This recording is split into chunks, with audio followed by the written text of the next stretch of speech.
ನಮಸ್ಕಾರ ಫ್ರೆಂಡ್ಸ್, ಇವತ್ತು ಮಾಡೋಣ ವೆಜಿಟೇಬಲ್ ಪಲಾವ್. ಅದನ್ನು ಹೇಗೆ ಮಾಡೋದಂತ ನೋಡೋಣ ಬನ್ನಿ. ಈಗ ಅದಕ್ಕೆ ಬೇಕಾದ ಸಾಮಾನನ್ನು ನೋಡೋಣ. ವೆಜಿಟೇಬಲ್: ಟೊಮೆಟೊ 1, ಈರುಳ್ಳಿ 2, ಕಾಯಿಮೆಣಸು 3, ಬೆಳ್ಳುಳ್ಳಿ, ನಿಂಬೆಹಣ್ಣು, ಗರಂ ಮಸಾಲ, ಬಾಸುಮತಿ ಅಕ್ಕಿ, ಕೊತ್ತಂಬರಿ ಸೊಪ್ಪು ಸಣ್ಣಗೆ ಹೆಚ್ಚಿದ್ದು, ಶುಂಠಿ, ಕರಿಮೆಣಸಿನ ಪುಡಿ, ಅರಶಿನ ಹುಡಿ.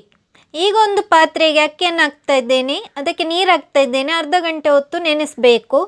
ಈಗ ಒಂದು ಮಿಕ್ಸಿ ಜಾರಿಗೆ ಕೊತ್ತಂಬರಿ ಸೊಪ್ಪು, ಕಾಯಿಮೆಣಸು 1, ಬೆಳ್ಳುಳ್ಳಿ, ಶುಂಠಿ, 1 ಈರುಳ್ಳಿಯನ್ನು ಹಾಕ್ತಾ ಇದ್ದೇನೆ. ಈಗ ಅದನ್ನು ಮಿಕ್ಸಿ ಮಾಡಿ ಆಗಿದೆ. ಒಂದು ಕುಕ್ಕರಿಗೆ ತುಪ್ಪ ಹಾಕ್ತಾ ಇದ್ದೇನೆ.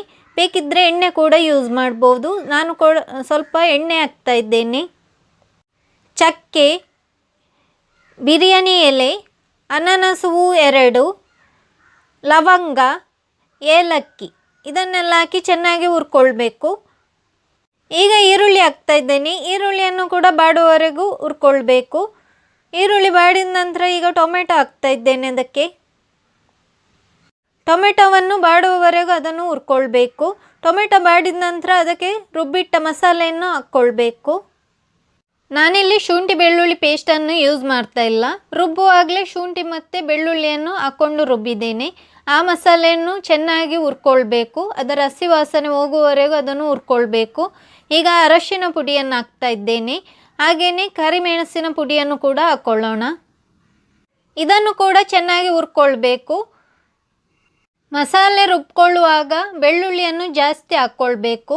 ಶುಂಠಿಯನ್ನು ಸಣ್ಣ ತುಂಡು ಹಾಕಿದರೆ ಸಾಕು. 1 ಈರುಳ್ಳಿಯನ್ನು ಹಾಕಿದ್ದೇನೆ. ನಾನಿಲ್ಲಿ 2 ಲೋಟ ಅಕ್ಕಿಯನ್ನು ತಗೊಂಡಿದ್ದೇನೆ. ಅದಕ್ಕೆ 1 ಈರುಳ್ಳಿಯನ್ನು ಹಾಕಿದ್ದೇನೆ.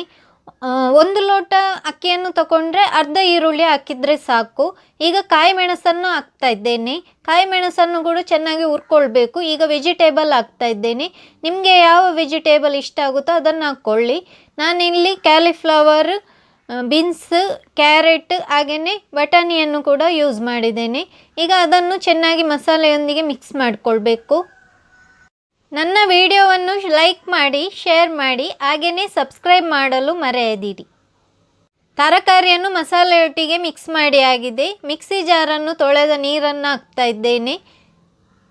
ತರಕಾರಿಗೆ ಸ್ವಲ್ಪ ಉಪ್ಪನ್ನು ಹಾಕ್ಕೊಳ್ಳೋಣ, ಇಲ್ಲದಿದ್ದರೆ ತರಕಾರಿ ಸಪ್ಪೆ ಬರುತ್ತೆ. ಈಗ ನೀರು ಹಾಕ್ಕೊಳ್ಬೇಕು. ನೀರು ನಾವು ಯಾವ ಮೆಜರ್ಮೆಂಟಲ್ಲಿ ಅಕ್ಕಿಯನ್ನು ತಗೊಂಡಿದ್ದೇವೆ ಆ ಮೆಜರ್ಮೆಂಟಲ್ಲಿ ನೀರನ್ನು ಹಾಕ್ಕೊಳ್ಬೇಕು. ನಾನು 1 ಲೋಟ ನೀರನ್ನು ಹಾಕ್ಕೊಂಡಿದ್ದೇನೆ. 2 ಲೋಟ, 3/4 ಲೋಟ, 2 ಲೋಟ ನೀರನ್ನು ಹಾಕ್ಕೊಂಡಿದ್ದೇನೆ. ಈಗ ಚೆನ್ನಾಗಿ ಮಿಕ್ಸ್ ಮಾಡಿಕೊಳ್ಬೇಕು. ನಾವು ಯಾವ ಲೋಟದಲ್ಲಿ ಅಕ್ಕಿಯನ್ನು ತಗೊಳ್ತೇವೆ ಆ ಲೋಟದಲ್ಲಿ ನೀರನ್ನು ಹಾಕ್ಕೊಳ್ಬೇಕು. ಈಗ ಕುದಿ ಬಂದಿದೆ. ಈಗ ಅಕ್ಕಿಯನ್ನು ಹಾಕ್ಕೊಳ್ತಾ ಇದ್ದೇನೆ. ಇದನ್ನು ನೆನೆಸಿಟ್ಟಿದ್ದೇನೆ. ಆ ಅಕ್ಕಿಯನ್ನು ಹಾಕ್ಕೊಳ್ತಾ ಇದ್ದೇನೆ. ನಾನಿಲ್ಲಿ ಬಾಸುಮತಿ ಅಕ್ಕಿಯನ್ನು ಯೂಸ್ ಮಾಡ್ತಾ ಇದ್ದೇನೆ. ಅದಕ್ಕೋಸ್ಕರ 2 ಲೋಟ ನೀರನ್ನು ಹಾಕಿದ್ದೇನೆ. ನೀವು ಬೇರೆ ಅಕ್ಕಿಯನ್ನು ಯೂಸ್ ಮಾಡಿಕೊಳ್ಳುವುದಾದರೆ 4 ಲೋಟ ನೀರನ್ನು ಹಾಕ್ಕೊಳ್ಳಿ. ಉಪ್ಪನ್ನು ಹಾಕ್ತಾ ಇದ್ದೇನೆ. ಎಷ್ಟು ಉಪ್ಪು ರುಚಿಗೆ ಬೇಕೋ ಅಷ್ಟು ಹಾಕಿದರೆ ಆಯಿತು. ನಿಂಬೆ ರಸವನ್ನು ಹಾಕ್ಕೊಳ್ತಾ ಇದ್ದೇನೆ. 1 ವಿಜಿಲ್ ತೆಗೆದರೆ ಸಾಕು. 1 ವಿಜಿಲ್ ಹೋದ ನಂತರ ಗ್ಯಾಸನ್ನು ಆಫ್ ಮಾಡಬೇಕು. ಈಗ ಲಿಡ್ಡನ್ನು ಕ್ಲೋಸ್ ಮಾಡೋಣ. 1 ವಿಜಿಲ್ ಹೋಗಿದೆ. ಈಗ ಲಿಡ್ಡನ್ನು ಓಪನ್ ಮಾಡ್ತಾ ಇದ್ದೇನೆ. ಲಿಡ್ಡನ್ನು ಓಪನ್ ಮಾಡುವ ಮೊದಲು ಪ್ರೆಷರ್ ಕುಕ್ಕರ್ನ ಎಲ್ಲ ಪ್ರೆಷರನ್ನು ಹೊರಗೆ ತೆಗೆಯಬೇಕು. ನಂತರ ಲಿಡ್ಡನ್ನು ಓಪನ್ ಮಾಡಿಕೊಳ್ಬೇಕು. ಈಗ ಪಲಾವ್ ಎಷ್ಟು ಚೆನ್ನಾಗಿ ಬಂದಿದೆ. ಬಾಸುಮತಿ ಅಕ್ಕಿ ಯೂಸ್ ಮಾಡಿದರೆ ಜಾಸ್ತಿ ನೀರು ಹಾಕುವ ಅಗತ್ಯ ಇರೋದಿಲ್ಲ. ಅದೇ ಬೇರೆ ಅಕ್ಕಿ ಯೂಸ್ ಮಾಡೋದಾದರೆ ಜಾಸ್ತಿ ನೀರು ಹಾಕ್ಕೊಳ್ಬೇಕಾಗುತ್ತೆ. ಈಗ ನೋಡಿ ಪಲಾವ್ ಎಷ್ಟು ಚೆನ್ನಾಗಿ ಬಂದಿದೆ, ಉದುರುದುರಾಗಿ ಬಂದಿದೆ. ಪಲಾವನ್ನು ಪ್ಲೇಟಿಗೆ ಹಾಕೋಣ. ಹೇಗೆ ಉಂಟಂತ ಕಮೆಂಟು ಮಾಡಿ ತಿಳಿಸಿ. ಲೈಕ್ ಮಾಡಿ, ಶೇರ್ ಮಾಡಿ, ಹಾಗೆಯೇ ನನ್ನ ಚಾನಲನ್ನು ಸಬ್ಸ್ಕ್ರೈಬ್ ಮಾಡದಿದ್ದಲ್ಲಿ ಸಬ್ಸ್ಕ್ರೈಬ್ ಮಾಡಲು ಮರೆಯದಿರಿ. Thank you.